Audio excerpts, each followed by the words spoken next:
Price Lord. எல்லோரும் நல்லா இருக்கீங்களா? உங்கள் எல்லாருக்கும் இனிய புத்தாண்டு நல்வாழ்த்துக்கள்.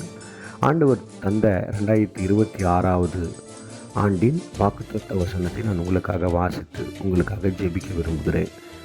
மனுஷரை நம்புவதை பார்க்கிலும் கர்த்தர் பேரில் பற்றுதலாக இருப்பதே நலம். சங்கீதம் 118:8.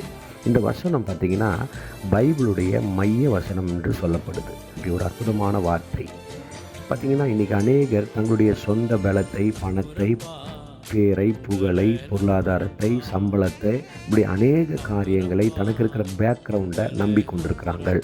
ஆனால் நீங்கள் கர்த்தரை சார்ந்திருக்கும் போது கர்த்தர் உங்களுக்கு உதவி செய்வார். 1 சாமுவேல் 17வது அதிகாரம் 45-46 வசனத்தில் தாவீது கோலியாத்துக்கு முன்னாடி நிற்கும்போது கோலியாத்தை பார்த்து தாவீது சொல்லுகிற அந்த அறிக்கையை நாம் பார்க்கிறோம். நீ பட்டயத்தோடும் ஈட்டியோடும் கேடகத்தோடும் வந்திருக்கிற, ஆனால் நானோ இஸ்ரவேலின் தேவனாகிய கர்த்தருடைய நாமத்தின் நிமித்தம் வந்திருக்கிறேன், அவரை நம்பி இருக்கிறேன், மற்ற எதையும் நான் நம்ப விரும்பலை அப்படின்னு சொல்லி சங்கீதக்காரன் தாவீது அந்த கோலியாத்தை வீழ்த்தினதை நாம் பார்க்க முடியும். இந்த நாட்களில் நீங்களும் கூட கர்த்தரை நம்புங்க. வேறு யாரையோ இல்லை உங்களுடைய பலத்தையோ அதாவது தன்னம்பிக்கை, சிலருக்கு பார்த்திங்கன்னா தன்னம்பிக்கை இருக்கும். என்னால் எல்லாம் முடியும், என்னால் எல்லாம் சாதிக்க முடியும். ரைட், உங்களால் முடியும் தான். ஆனால் கர்த்தரை நம்புங்க. தன்னம்பிக்கை தேவ நம்பிக்கையாய் மாறும்போது கர்த்தர் ஆசீர்வதிப்பார்.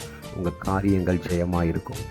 நான் உங்களுக்காக ஜெபிக்கிறேன். மகா இரக்கமும் கிருபை நிறைந்த நல்ல தகப்பனே, இந்த புதிய ஆண்டில் இந்த வார்த்தை கேட்கிற ஒவ்வொருவரும் தங்களுடைய சுயபலத்தையோ, சுயத்தையோ, மனுஷனையோ, பதவியையோ, பேரையோ, புகழையோ, பொருளாதாரத்தையோ நம்பி அல்ல, கர்த்தரை சார்ந்திருக்க உதவி செய்வீராக. உம்மை நம்பினவர்கள் ஒரு நாள் வெட்கப்பட்டு போனதில்லப்பா. நாசியில் சுவாசமுள்ள மனுஷனை நம்புவதை விட கர்த்தர் பேரில் பற்றுதலாக இருந்து கர்த்தரையை சார்ந்திருந்து, எரேமியா புஸ்தகம் 17வது அதிகாரத்தில் 5ஆம் வசனத்தில் மனுஷன் மேல் நம்பிக்கை வைத்து எல்லாவற்றையும் இழந்த ஆட்களைப் போல இல்லாமல் கர்த்தரை நம்பி கர்த்தரை சார்ந்து ஆசீர்வதிக்கப்பட்ட பிள்ளைகளாய் மாற்றுவீராக. பெரிய காரியங்களை செய்து நடத்துங்க இயேசுவின் மூலத்தினாலே. ஆமென். God bless you. கர்த்தர் ஆசீர்வதிப்பார்.